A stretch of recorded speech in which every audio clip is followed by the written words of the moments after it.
Good afternoon, good morning, good evening. I don't know what time you guys are watching me from. My name is Bob Iaccino, and this is Master the Basics and Technicals. And this is going to be the basics, just so you guys know.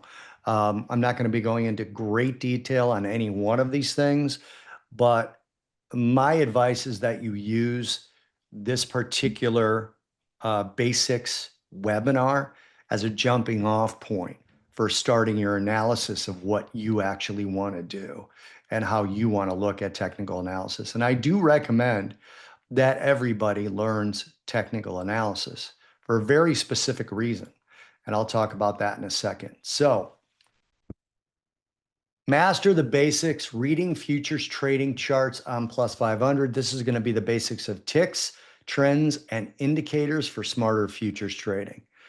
Let's talk about the agenda for this particular webinar. We're going to talk about Plus 500's program, which is a very good one. It's a very generous one in my view.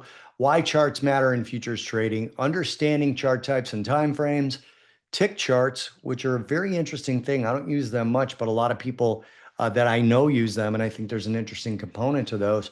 Identifying trends, which is the heart of chart analysis, really. Using multiple timeframes for better insight. I personally use multiple timeframes for my entries. It's almost exclusively the way I enter trades. Key indicators every trader should know. Combining indicators without overload, that is also a mistake that a lot of people make in the beginning stages of their trading journey. Building a simple chart analysis routine and then practice and refine on Plus 500 futures. That's also going to be very important. Plus 500 is the only firm that I know that gives you unlimited demo with real-time pricing. And that's something, if you guys don't take advantage of that, you're making the first mistake that you possibly could in your trading journey. So what is Plus 500's program? Well, you unlock bonuses by inviting your friends to join Plus 500. Now, you must have completed at least one trade. That's the caveat to this. And that's really Plus 500 you're letting Plus 500 know you're serious about learning how to trade. So I understand why that's the case. You receive a $100 commission credit bonus, so you can trade without commissions for that particular stretch, however long that $100 lasts you. And that's once your invited friend starts trading. So now again, you're both putting skin in the game. You're both serious about the particular journey that you're about to be on. And the fifth friend earns you $300 cash. Bonuses apply to your first 5 invited friends. This is a really generous program in my view, as I mentioned already. So keep that in mind as you're thinking about this particular program. Let's go to why charts matter in futures trading. I tell people all the time that I'm about 70% technical, about 30% fundamental. And what do I mean by that? Well, I come up with an opinion on something, and then the charts tell me whether I can enter that trade or not. They also tell me whether I'm right or wrong about my opinion. And that's really nice. That's like actually having a mentor over your shoulders in the form of the charts saying, no, don't do that. Yes, that's a good trade. Charts show price history and volatility. They show you entry and exit opportunities. And I would argue that the exit opportunities is likely just as important as the entry opportunities. A lot of people don't go into these things knowing where they're going to exit. I think that's a critical mistake. And it's a confirmation of trends and reversals. Okay, that's a very big deal.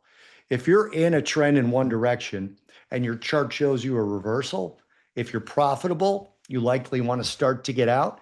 If you're at a loss and you're close to your stop and you see a trend reversal, you can save you a tiny bit of money if that's the way your process works. Although I generally advise people to stay in until your stop. You can also place a stop at a trend reversal point if you understand charting. The connection to Plus 500 when I talk about this is you have interactive real-time charts with customizable timeframes and built-in indicators, and a lot of platforms don't offer you that. So understanding chart types and time frames, common chart time frames on Plus500, you got a line chart, which is a simple price overview. I find this to be the most valuable when you're comparing two assets. You look at two separate line charts side by side or one on top of the other and decide whether they have a correlation or not. The line chart is best used for that, in my view. Candlestick chart, this is what I use exclusively to trade, me personally. Doesn't mean it's the best way to do it, but it's the best type of chart that matches up with the way that I trade. And then the tick chart. Every single trade is posted on a tick chart.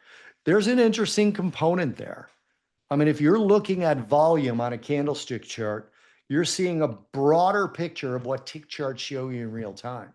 So every time there's a trade, a tick chart places a unit of time and a unit of activity on the chart. But if there's a half an hour where there's been no trades in things like ag markets, for examples, tick charts will kind of filter those things out.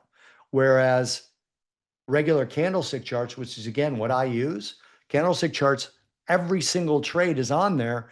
But then if you're sitting with a period of time with no trade, it looks like you're sitting at that price. It looks to you like that price is trading when it's really not. So you have to kind of filter your way of trading and what works better for your particular process. So let's talk a little bit more about tick charts.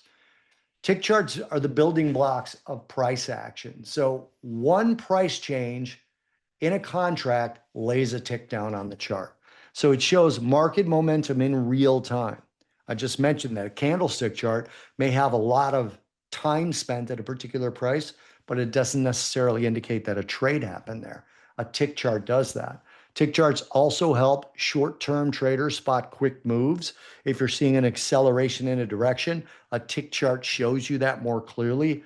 So for example, if you have a candlestick that's going from one price level to another, and it's just sitting there, but a tick chart will show you that it's moving down to the lower band of that price. Well, a candlestick chart won't necessarily show you that. So it's a much more efficient way of seeing moves if you're a shorter term trader. And it's great for seeking activity in higher volume markets. You're seeing the activity tick by tick. So you're seeing what direction that activity is going in. Where again, a candlestick chart, which has already printed a high and already printed a low, may not be showing you that as thoroughly. Identifying trends is the heart of chart analysis. Really, it doesn't matter what time frame you're looking at. If you're looking at a particular, let's say a 30-minute chart, let's say a 60-minute chart, a 15-minute chart, a daily chart, chart analysis identifies trends for you. So the first thing you want to look for if you're considering an uptrend is higher highs and higher lows. That's just the simplest definition of an uptrend. You have a higher high and you have a higher low. A few minutes pass by, you have a new higher high and then a new higher low. That represents an uptrend. Same thing with downtrends in reverse. You're looking for lower highs and lower lows. Those define a downtrend. So what does each one of those movements mean? Well, generally what it is the market. People talk about more buyers than sellers or more sellers than buyers. That's nonsensical to me. You don't have more buyers than sellers or more sellers than buyers in any market because trading is a zero-sum game. If I buy from you, that's one buyer and one seller. If I buy from you at a higher price, that's still one buyer and one seller. It's just I'm buying more aggressively and you're selling less aggressively. And that's what drives price higher. It's the same in the other direction. Let's say I'm selling to you, okay? And I'm selling to you at 50 and you're saying, nah, I want to buy at 48. So we do that trade. Then I say, I'll sell you more at 48. And you go, nah, now I'm buying at 46. Still one buyer and one seller, but the price is heading lower. So keep that in mind. Lower highs and lower lows is a downtrend. Higher highs and higher lows is an uptrend. And then the trend line basics will connect swing points to visualize that momentum that I just talked about. And then, of course, support and resistance. Almost everybody knows support and resistance when I bring it up. And it's basically a place where the market has tested before and is now testing in the other direction. So what do I mean by that? Well, you can look at this particular example in the chart here. I don't know if you guys see my cursor or not here, but I'm just going to try and, no, I'm not going to waste time on that. If you look at the bottom where it says RRRR, those are resistance points, okay? And then when you get a breakout to the right of that, and now the market tests it, it becomes support. R stands for resistance, S stands for support. Every time on the uptrend, when you break a resistance point, it becomes support. Same thing on the downside. There's a support level, and then when you break it on the downside, it becomes resistance when the market's moving back up, okay? I'm seeing your questions on here, guys. I will answer those at the end, just so you guys know, but feel free to keep throwing questions in there. It doesn't bother me. So that's what we're talking about, is the heart of chart analysis. Chart analysis, without technical analysis, I wouldn't be trading. I really wouldn't, because really what you're seeing on a chart is mob mentality. Okay, price action is mob mentality in a picture. And the mob, if the mob becomes aggressive at buying, price is going higher. If the mob becomes aggressive at selling, price is going lower. That's what you're seeing on charts in real time. So you want to master this on some level, okay? You want to master this on some level. Using multiple time frames for better insight. I said this is how I enter every single trade. That is absolutely true. I recently entered a long trade in gold, okay? The signal that I found was on the daily chart. But if you look at a daily chart, it looks just like a runaway path to the upside in gold. I'm talking about December gold futures. I went down to a 30-minute chart, found a pullback, found resistance for a breakout, and I put a buy stop in above the resistance level. So I said to myself, okay, if this long daily move is going to continue, there's going to be a pullback. The pullback is going to hold, and then it's going to ramp back up. A daily chart long was entered on a 30-minute chart. So what does that mean? When you find a signal on a longer term chart, you're finding a signal on a more reliable chart. Daily charts, weekly charts, monthly charts, even 4-hour charts, every single candle, which is the way that I trade, the more data in that candle, the more reliable the pattern you're seeing is. If you trade 1 minute and 5 minute, you're likely to get chopped up quite often. I'm sure a lot of you have experienced that. You're likely to have more success if you want to trade on 1 minute, 5 minute, 15-minute charts, if you find your trend on longer term charts and then go in the direction of that trend. In other words, look at a 60-minute chart.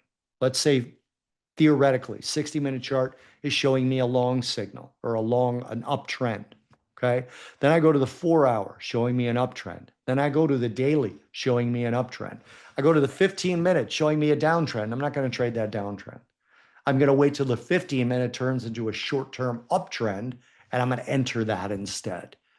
So this is what I mean by multi-time frame analysis.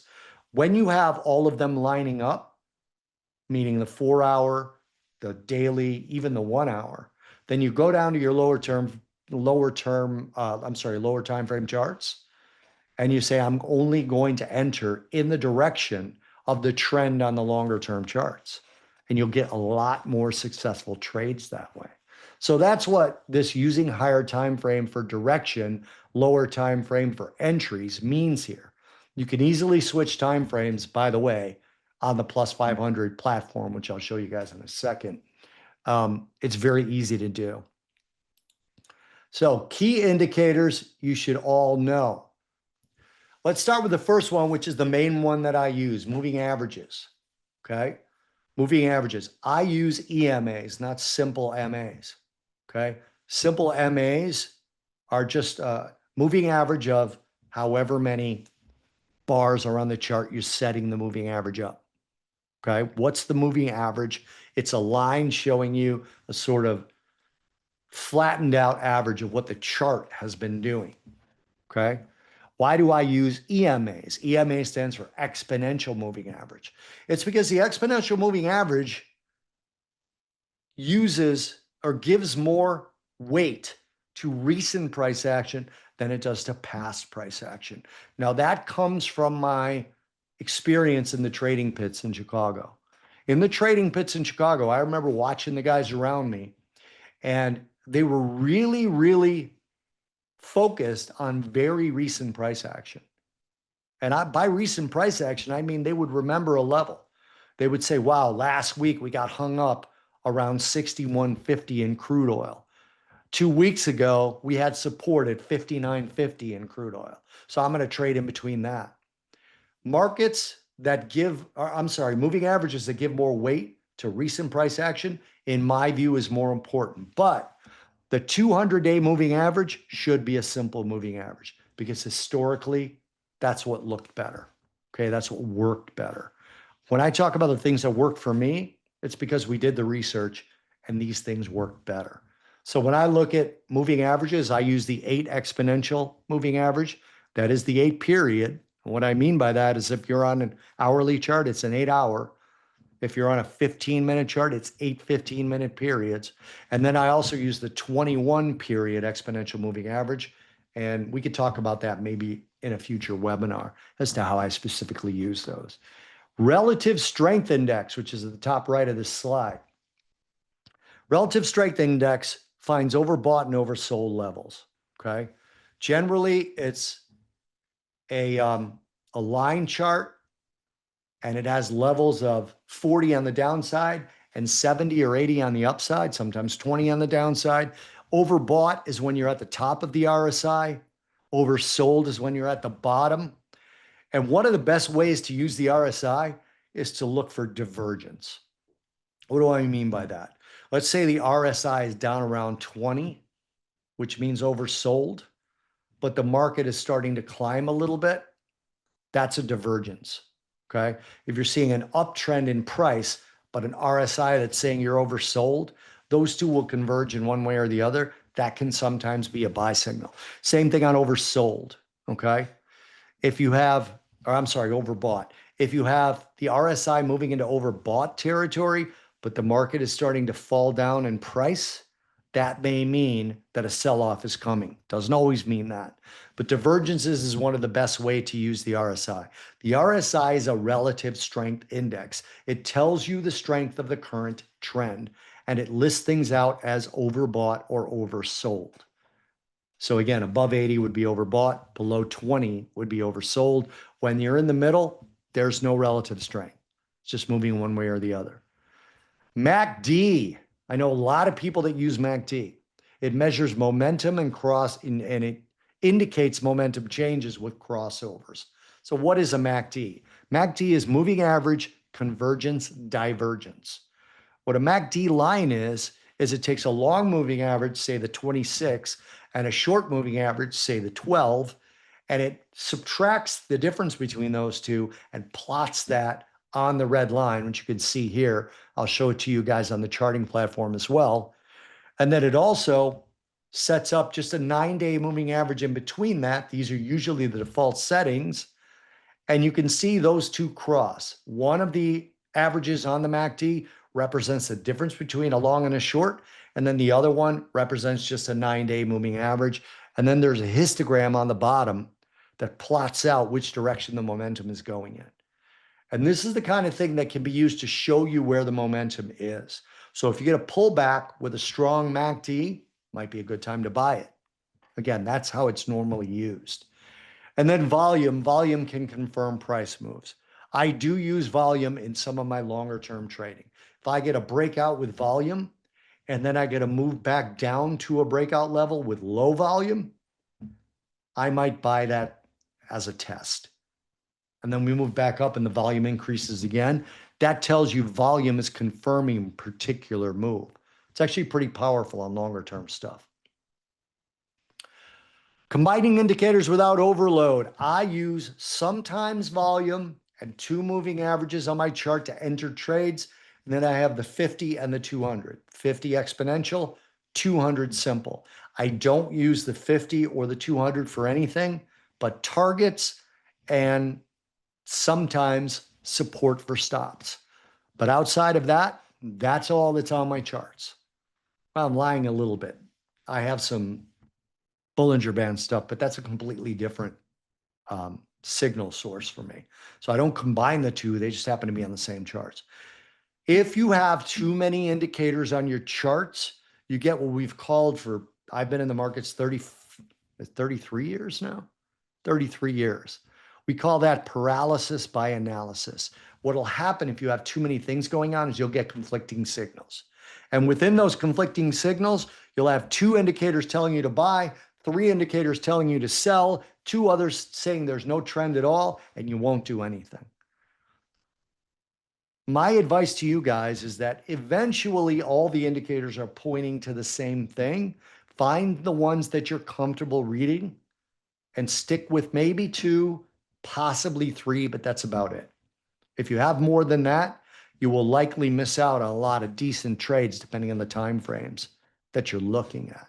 Save your chart layouts with your preferred setups for consistency. Why do you do that? That's like a chef dialing in his recipe or her recipe. You have your recipe. This is what you do. Save it in the system. Teach your sous chefs the same recipe, and everybody does everything the same way. And then when you're sort of analyzing your trades from the previous week, you can say, okay, I did everything exactly correct. Now, where can I improve this trading recipe? Or where's this trading recipe already perfect? You can only do that if you lock those things in. And the Plus500 platform allows you to set your chart defaults. That's a really good feature, by the way. Building a simple chart analysis routine, choose your futures contract. I don't recommend you guys end up trading only one contract, but you can start out on one particular asset. Select time frames and chart types. I put an S on that time frame. One of the things I would recommend to you guys, you use a rule of three. What do I mean by that? Well, if you want to trade on a 15-minute chart, look at a 60. That's really 4, but that's as close as we can get. I like to look at a 5-minute chart basis of 15. So in other words, if I have a 15-minute chart and it gives me a signal, I go down to a 5-minute chart to look for my entry. Okay, if I have a 30-minute chart, I have a signal on a 4-hour chart, I'll go down to a 30-minute or an hourly, and you move it from that direction. Find your time frames and your chart types. I use candlestick. Some of you might be more comfortable with tick charts. Mark support and resistance. That's the first thing you should do. And by the way, you should also rank support and resistance. I leave support and resistance ranked by significant levels and vanilla support and resistance. I'll show you a little bit of that in a second. And then add confirming indicators like volume or RSI. I would not use both. You'll get confused. Pick RSI or volume, whichever one of those two you like better, and start with that. And then you review your potential setups. And then if you have a setup that's giving you a trade, you take the trade. It's very simple. Practice and refine on Plus500 Futures. I'm going to show you a little bit on the actual platform in a second. Actually, let's do it right now. I'll show you something on the platform itself. So here is the Plus500 platform. It's loading. Let me zoom in on this so you guys can see it. And right here have I don't want a corn chart. Let's do something other than the corn chart. Well, let's go to, I like to go to the populars. Okay. So here's all the stuff, the log out, invite a friend and all of that. Let me close this down and go to the popular ones here. And let's look at micro gold, since that's something I did earlier. And let me expand the chart. Okay. This is a micro gold chart. All right. I'm going to expand this out a little bit.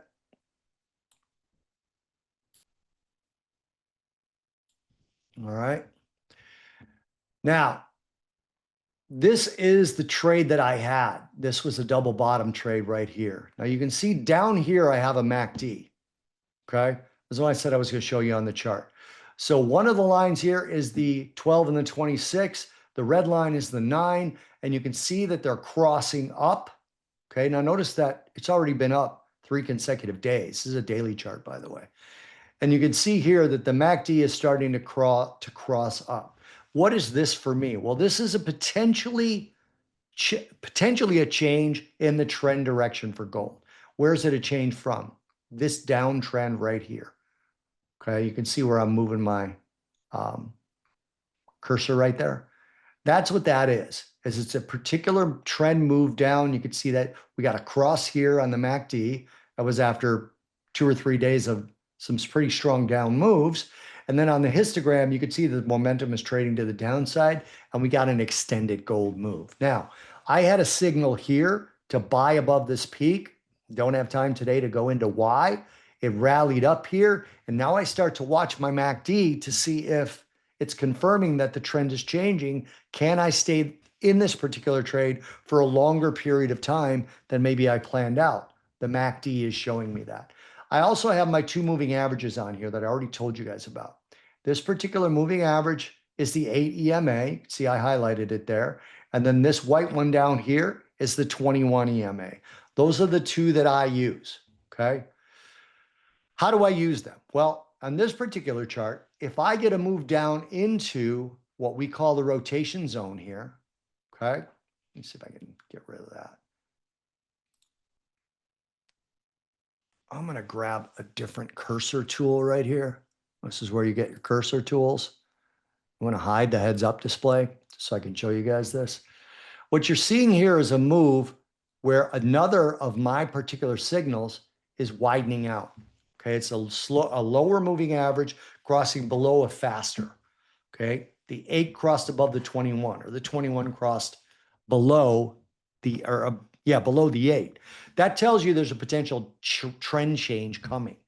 Now, if I get a move from gold into this area here, okay, highlighted by these 2 moving averages, you can see my horizontal line here. If I get a move in between these 2 moving averages on the side here, okay, right in there. If I get a move down in there that then holds and turns back up, that's going to be another long for me. So if I'm already out of this gold long, I'll be able to get into another one. So from that perspective, the moving averages help me and the MACD helps me both ways. Okay, and again, you have tons of indicators on here, and I don't want you guys to do, let me get rid of that. I don't want you guys to think that these are the only 2 indicators on the Plus500 platform. Look at this. Here's my active indicators, okay? That is my basic default, is 21 and 8, and then the MACD. I can cancel out the MACD if I want and possibly put in an RSI, right? I can go down to momentum oscillators here and find myself the RSI, which is right there. And I can add that to my chart, and you can see that gold is not in overbought territory yet, which would be up above 80. Now you can see that gold went into overbought territory up here. Now, one thing you should notice about the RSI in this particular chart, RSI can stay in overbought territory for a very long time, all right? But what it tells you that's very, very valuable, okay, is that if we move out of overbought territory and the price is heading down at the same time, that we may be headed toward oversold. We did not get there. By the way, I'll tell you something else in terms of my particular style of charting.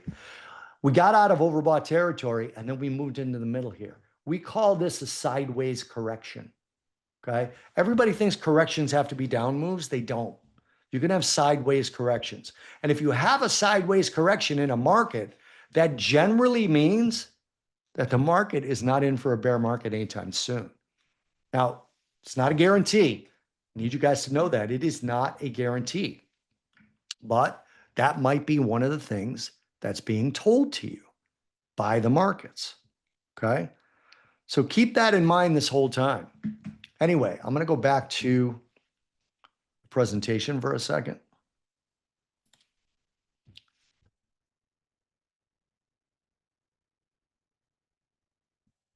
Charts are your foundation for decision making. They're my foundation for decision making. I've been trading actively for 34. Actually, that's not honest to say. I've been in the business for 34 years. I've been actively trading for about 28. Okay, I want to be honest with you guys. I don't want to oversell here. Charts are your foundation for decision making. They're not necessarily your foundation for ideas, although oftentimes I see something on a chart and you guys may know her at this point, you may not. I still do television appearances. I do Fox Business or Yahoo Business or Yahoo Finance rather, things like that. I'll show up on these shows. Oftentimes, when they say to me, we want to talk about gold, and I don't have a fundamental thesis for gold, I'll look at a chart and it'll give me at least an idea for what maybe is happening fundamentally in gold. Fundamentally just means news, right? But I say that technical analysis and chart watching is the steering wheel of the car, and then the news is the gas pedal. You want to get your charts and your trades pointed in the right direction. Yeah, I think we're running out of time, guys. But look, come to our next one. Ask the same questions. I promise you I'll answer them. All right. Guys, thanks for being here. I appreciate it. I appreciate you taking the time with me. And I will see you guys in the next one. We'll be doing another one of these soon, I'm sure. So please look for it and join us again and bring the same questions. So I know there's a lot of them. If you guys want to follow me on X, Bob_Iaccino, ask the questions there. I'll answer them there as well. Happy to do that. Thanks for being here, guys. Thanks to Plus500 for having me, and cheers, everybody.